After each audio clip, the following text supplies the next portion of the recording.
blazen is ook een beetje wat hij nu ook doet. Een show-element van kijk maar, ik ben heel gevaarlijk, kom niet aan mij in de buurt. En dat doet hij eigenlijk omdat hij je niet wil bijten. We houden ze gewoon eigenlijk omdat we ze heel mooi vinden, heel fascinerend. En het gaat bij mij hand in hand met de fotografie. Ik vind foto's maken van gifslangen, dat vind ik geweldig. Ja, dat is wel mooi geworden. Nou, mooi scherp. Nou, daar kunnen we wel wat mee. Ja, toen was ik een jaartje of 16. En mijn vriendinnetje toen de tijd, die had rattenslangetjes thuis. Dat zijn gewoon wurgslangetjes, dat kan eigenlijk iedereen wel thuis houden. En toen mocht ik daar ook een slangetje hebben. En die mocht ik dan bij hun thuis houden, want mijn ouders wouden er niks van weten. En ja, zo is het begonnen.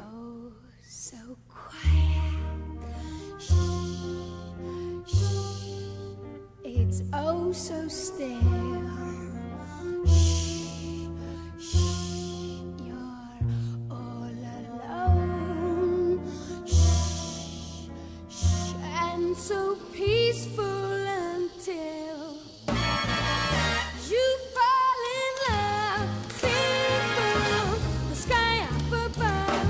Simple is caving in. Wow, wow. It's over. And then,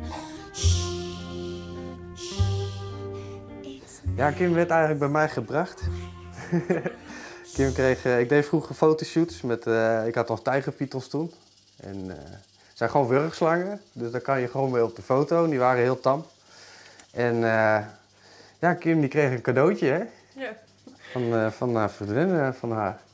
En toen kwam Kim bij mij en Kim vond het toch wel een beetje spannend allemaal. Ja? Kim zei ook niet zoveel, want ze was heel zenuwachtig. En ja, toen hadden we geen mooie foto's aan het einde van de shoot. En dat had ze cadeau gehad. Dus ja, ik moest als fotograaf wel zorgen dat ze mooie foto's had. Toen kwam ik erachter dat de cameraman, of nee, de fotograaf, toch ook wel erg leuk is. Dus ik dacht, ja, Kim moet maar even een keertje terugkomen. Bij de thuis? Ja. Dus ik zei tegen Kim van, nou, misschien moet je maar een keer terugkomen en dan doen we het nog een keertje over. Want ze had ook niet zoveel gezegd, maar ik was wel heel nieuwsgierig naar Kim. Dus ja, en toen hoorde ik dat ik terug moest komen. Toen werd ik wel een beetje zenuwachtig. Zo van, ja, doe ik het nog niet goed. Maar nou, uiteindelijk had dat andere redenen. Dus ja, dan was het wel weer leuk. Ja. Dus dat was een goed cadeau van die vriendin. Ja. Ja, nu zijn we toch wel weer een aantal jaartjes samen. En we hebben nu een mooie zoon samen. En dat is ook een van de redenen dat we toen hebben gezegd van, nou, de gifslangen moeten maar niet meer in huis. Hij komt best wel naar voren zo meteen. Caesar, die gaat nooit weg. Het is een cadeautje geweest van Kim. Die wist dat ik dus gewoon heel graag een King Cobra wou hebben. En ik heb bij veel mensen die de dieren dus ook thuis hebben, volwassen, heb ik gekeken hoe dat gehouden werd, hoe ze ermee werkten.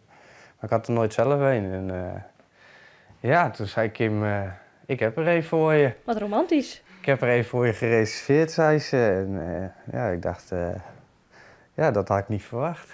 Dat iemand ooit een King Cobra voor mij zou kopen. Dat is wel het mooiste wat een vrouw voor die dwang kan. Ja, voor mij wel, ja.